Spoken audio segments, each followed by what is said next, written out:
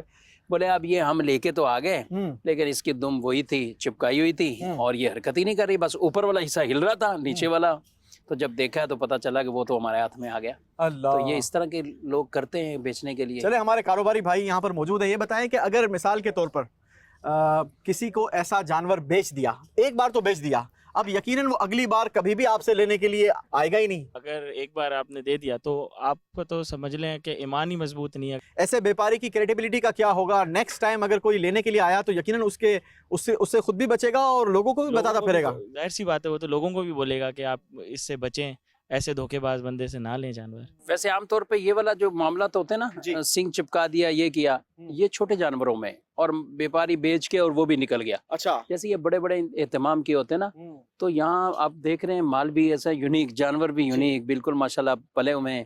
کیا نام ہے آپ کا؟ سائیں نوید. سائیں نوید. سائیں نوید, کیا کرتے ہو ان کی آپ؟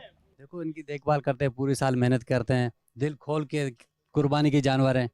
ہم بھی اپنی محنت میں کوئی کمی نہیں چھوڑتے ہیں. تو پھر افسوس نہیں ہوتا کہ اتنی محنت سے 2 سال تک دل خوش ہو جاتا ہے کسی کی قربانی میں جا رہے. ارے واہ, دل خوش ہو جاتا ہے اس میں. واہ واہ واہ, اس میں افسوس نہیں ہوتا, نہیں, دکھ نہیں ہوتا کہ یار پورا سال اس کو ہم نے پالا, قربانی کے لیے جا رہے ہیں, ہم اس کے لیے پال رہے ہیں, قربانی کے لیے, محنت قربانی کے لیے کر رہے ہیں.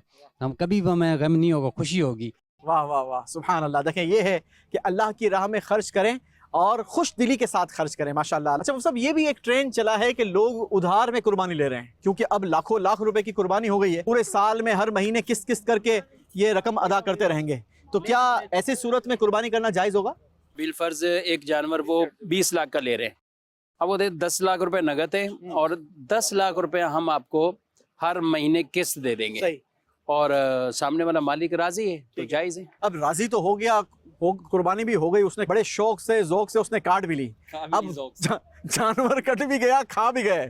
اب وہ اگر اس کو دینے میں شرارت کرتے ہیں, اس کو پریشان کرتے ہیں, تو پھر وہ سامنے والے کا تو اس کا تو مال بھی چلا گیا, اب تو پیٹوں میں بھی چلا گیا, اس کو تلاش کرنا بھی مشکل ہے. یہ تو بالکل جائز نہیں ہوگا نا کہ اگر خامخواہ کسی کو, یہ قرض ایک طرح کا, تو جان بوجھ کر ٹال مٹول کرنا, جو بالکل قرض ادائیگی کی استطاعت رکھتا ہے اس کو ظلم کہا گیا ہے, گناہ کہا گیا ہے. تو ایسا کیوں کریں؟ باقی اگر ہم سے اگر آپ رائے لیں گے, چونکہ بزنس کا یہ بھی اب حصہ بن چکا ہے کہ لوگ بڑی بڑی ڈیلیں اس طرح کرتے ہیں کہ اس میں قسط وار باندھ لیتے ہیں. ہم تو یہی کہیں گے نگد میں کرنا چاہیے, جو آپ کو اللہ نے دیا ہے تو نگد مگن میں لے کے اللہ کی راہ میں. اس سال تو مجھے ایک اور نئی چیز پتا چلی صاحب, ہمارے ایک دوست نے بتایا کہ اس کے کسی جاننے والے نے حج کا ایسا پیکج لیا ہے کہ جس کی رقم پورے سال میں آہستہ آہستہ کر کے ادا کرنی ہے. وہ پیکج جو ہے وہ مطلب بہت مہنگا ہے, لیکن یہ ہے کہ اس کی رقم, وہ 6-8 لوگ جا رہے ہیں ایک ساتھ, اب اس کی رقم جو ہے وہ پورے سال میں اس کو تھوڑی تھوڑی کر کے ادا کرنی ہے. ڈیل ہے اصل میں, دیکھیں بزنس ڈیل ہے, تو اب وہ چاہے جو ہے وہ نارمل سفر وہ کرنے کے لیے جا رہا ہو, وہ پیکج ہو, یا قربانی کا جانور آپ خرید رہے ہیں, یا نارمل کوئی بھی ڈیل کر رہے ہیں, بنیادی طور پر تو یہ خرید و فروخت ہے. ٹھیک ہے, تو اس میں شرعی اصولوں کو اگر پیش نظر رکھتے ہوئے کوئی جو ہے وہ تمام تقاضے پورے کرتے ہوئے وہ عمل کرتا ہے تو جائز ہے. اب اس میں مثال کے طور پہ کئی جگہوں کے اوپر یہ ہوتا ہے کہ بھئی قسطوں میں کوئی چیز آپ نے کی کہ اگر کوئی قسط لیٹ ہو گئی تو پینلٹی لگے گی, یا اتنے % جو ہے وہ انٹرسٹ خدا نخواستہ جو لگ جائے گا, تو یہ ناجائز ہو جائے گا. یہ چاہے اس شرط کے ساتھ, ناجائز شرط کے ساتھ آپ قربانی کا جانور خریدیں یا آپ جو ہے نا کوئی پینی خریدیں, تو وہ ناجائز ہی جو ہے وہ رہے گا. تو ان چیزوں سے بچنا بہرحال ضروری ہے. اسی طرح وقت کی ادائیگی کا وقت متعین ہونا ضروری ہے کہ بھئی کب ادا ہوگا, یہ نہیں کہ بس 1-2 مہینے میں دے دوں گا, نہیں, فکس ڈیٹ آپ اس کی کریں کہ جی جناب 1 مہینہ مکمل ہونے پر میں آپ کو ادا کر دوں. بزنس کی بات ہو رہی ہے صاحب, ماشاءاللہ آپ نے اچھے انداز کے ساتھ اس کو ہمیں سمجھایا ہے. چلیں, یہ بہت خوبصورت جانور نظر آ رہا ہے, ذرا نیچے چلتے ہیں. اللہ اکبر, یہیں چل کر سوال کرتے ہیں. ارے بھائی, یہ تو غصے میں نظر آ رہا ہے مصعب بھائی, یہ غصے میں, اس کے تو سنگ بھی بہت بڑے بڑے ہیں. مفتی صاحب, اس کے اتنے بڑے بڑے سنگ ہیں, کیا اس کی قربانی ہو جائے گی؟ بالکل ہو جائے گی. قربانی کرنے والے دھیان سے ذرا. جی, ہم نے تو گرانا نہیں ہے نا بھائی, آپ نے گرانا ہے؟ نہیں, آپ نے نہیں گرانا نا, جس نے گرانا ہے اس نے فکر کرنی ہے, ہم نے کیوں فکر کرنی ہے. چلیں جی مفتی صاحب, اس کی قربانی ہو جائے گی؟ بالکل ہو جائے گی, اس میں کوئی حرج والی بات نہیں ہے. اور نبی کریم صلی اللہ علیہ وسلم جو مینڈا ذبح فرمایا کرتے اس کے باقاعدہ سینگ ہوتے تھے, یعنی سینگوں والا. اور یہ بالکل ٹھیک ہے, کوئی حرج نہیں. اچھا ایک بات کے تو اس سے ہی بڑے ہوتے ہیں جس کو چاند بیل کہتے ہیں, کیا وہ اس میں جی وہ سندھ کی ایک خاص نسل ہے, خاص نظر, تو وہ بھی ہوتے ہیں. باقی یہ بھی ٹھیک ہے ماشاءاللہ. یہ غصے والے کی بھی قربانی ہو جائے گی مفتی صاحب؟ یہ دیکھیں اس کے ذرا بل دکھائیے گا بھائی, اس کی آنکھوں پہ, اس کے ناک پہ بل کتنے ہیں؟ نہیں آ رہا بھائی میں آپ کے قریب. یہاں سارا دن لوگ آ کے دیکھ رہے ہیں, اٹھا رہے ہیں اور کر رہے ہیں, اور ابھی آپ بھی اتنے کیمروں کے ساتھ ہیں, تو وہ کیا آپ کو مطلب لیکن ہم اس کے مسکرائے گا قریب تھوڑی نہیں گئے. دیکھیں مفتی صاحب ہیں. ابھی تک ہم نے اس کو ہاتھ نہیں لگایا, دور ہیں ہم. وہ چاند بیل جس کو کہا جاتا ہے وہ تو سندھ کی ایک خاص نسل ہے, یہ کہاں کا ہے اسپیشل؟ یہ مفتی صاحب اسپین کی بریڈ ہے. اسپینش بل فائٹر جو ہوتے ہیں, جو اکثر آپ دیکھتے ہیں, آپ کو نظر آتے ہیں ٹی وی میں, بل فائٹنگ کر رہے ہوتے ہیں, اس کے اوپر بیٹھ کے فائٹ کر رہے ہوتے ہیں. ایک بندہ ایک لال کپڑا لے کے ان کو تھوڑا سا ایگریسو ہوتے ہیں تھوڑے سے نا, یہ بل فائٹر ہوتے ہیں. تو یہ اسپین سے, یہ اسپین سے امپورٹ ہوئی ہوئی بریڈ ہے.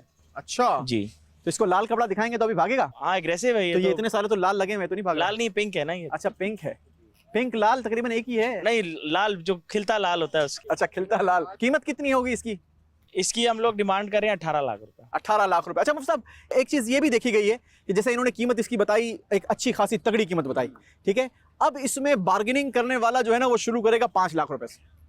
تو آپ کیا کہیں گے کہ کتنی, کیا بارگیننگ کا کیا پیمانہ ہونا چاہیے, کتنی بارگیننگ کرنی چاہیے, اور ان کو کتنا ریٹ بتانا چاہیے؟ بسا اوقات ہوتا بھی ایسا ہے کہ مثال کے طور پر انہوں نے ریٹ تو بہت اچھے خاصے بتا دیے, لیکن آدھے سے بھی کم پیسوں میں وہ پھر ڈیل ہو جاتی ہے, ڈن ہو جاتی ہے. تو یہ دونوں طرف کیا معاملہ ہونا چاہیے, اور دونوں کی کیا شرح رہنمائی کریں گے آپ؟ دیکھیں دونوں, ان کی مرضی انہوں نے 25 سے شروع کر لیں, ان کی مرضی وہ 2 سے شروع کریں, 5 سے شروع کریں, لیکن یہ تو ایک تجارت کا ہے. دیکھیں میں اگر یوں بات کروں, ہمارے امیر اہل سنت دامت برکاتہ عالیہ آپ کا انداز فرماتے ہیں, میں نے جب بھی قربانی کا جو جانور خریدا ہے تو قیمت کبھی کم ہی نہیں کرائی. اللہ اکبر. بلکہ ایک دفعہ کا واقعہ یہ بھی بیان کیا کہ جتنے مانگے اس سے اوپر دے کے ہم نے جانور لیا اور چلے گئے. ماشاءاللہ ہمارے شیخ طریقت امیر اہل سنت کی شان ہے, اور شاید ایسے خریدار بہت کم ہی, ریئر ہی ہوتے ہوں گے کہ جو منہ مانگی قیمت سے زیادہ ادا کریں, اور ہر سیلر جو ہے وہ منتظر رہتا ہے کہ کاش ہمارے پاس بھی ایسے خریدار آ جائیں. اچھا اس کا یہ بھی ہو سکتا ہے جی, جیسے کوئی بالفرض ہماری یہ بات سن کر یہ کہے کہ بھائی آپ مولانا صاحب تو یہ بتا رہے ہیں, اب وہ تو 25-30 لاکھ سے شروع کریں گے, ہم کوئی 32 لاکھ تھوڑی دیں گے. جی, تو آپ جا کر جو بھی مالک ہیں آپ ان سے بات کریں کہ بھائی ہم آپ سے جو ہے نا وہ زیادہ بارگننگ نہیں کریں وہ گے, اس طرح نہیں کریں گے, ٹھیک ہے, آپ بھی ہم سے مناسب دام لیں, مارکیٹ ریٹ نہیں بتاؤ, دینے لینے والے بات اور بتاؤ. ہم آپ سے لے لیں گے. اور دوسری یہ خریدار یہ نیت رکھے کہ جتنا بھی پیسہ اگر 10 لاکھ گیا ہے تو یہ بھی اللہ کی راہ میں گیا ہے, 12 گیا تو وہ بھی اللہ کی راہ میں. یہاں ان لوگوں کو بھی میں یہ کہوں گا جو لانے کے بعد, ایک تو مارکیٹ یہ ہے اور ایک مارکیٹ محلوں میں لگتی ہے, ارے کتنے کا لے کے آ گئے, 6 کا, ارے بھائی 6 کا, بہت مہنگا لے گیا. تو یہ کسی کے ساتھ نہیں کریں اس طرح کی حوصلہ شکنی, بلکہ اس کو یہ کہ اللہ قبول کرے اور مبارک کرے تمہیں, اور تمہارا خرچ کیا ہوا اللہ اپنی بارگاہ میں قبول کرے. اس میں جو ہے وہ 2 قسم کے لوگ ملتے ہیں, ایک کہیں گے کہ نہیں یار یہ تو آپ نے جو ہے وہ بہت مہنگا لے لیا, اور ایک کہیں گے کہ مرچی تو ساتھ لے کے نہیں گئے تھے, اچھا اس کی آنکھوں میں مرچی دھول جو ہے وہ جھونک کر آ گئے ہو, اتنا سستا لے کر آ گئے ہو. تو اس قسم کے بھی لوگ ہوتے ہیں, تو اس قسم کے چیزوں سے, اس قسم کے کمنٹ سے ضرور ہمیں بچنا چاہیے. ناظرین آج کا پروگرام آپ نے دیکھا, امید ہے کہ آج کے پروگرام کو بھی آپ نے انجوائے کیا ہوگا, بہت کچھ سیکھنے کا موقع ملا ہوگا. مدنی چینل دیکھتے رہیں گے تو انشاءاللہ ایسی ہی پیاری پیاری معلومات آپ کے ساتھ شیئر کی جاتی رہیں گی. ہمیں دیجیے اجازت, اور آپ نے اجازت نہیں لینی, کیونکہ ہمارے اس پروگرام کے بعد انشاءاللہ ہمارے شیخ طریقت امیر اہل سنت اپنے پیارے اور منفرد انداز کے ساتھ ہماری تربیت فرمائیں گے. جی ہاں, میری مراد مدنی مذاکرہ ہے, مدنی مذاکرہ ضرور دیکھیے گا. آپ سے اگلے پروگرام میں پھر ملاقات ہوگی. السلام علیکم ورحمۃ اللہ وبرکاتہ. عید کے رنگ کے سنگ, عید کے بکھرے فضاؤں میں خوشیوں کے رنگ, رب کی عطائیں ہیں مومن کے سنگ. عید کے رنگ مدنی چینل کے سنگ.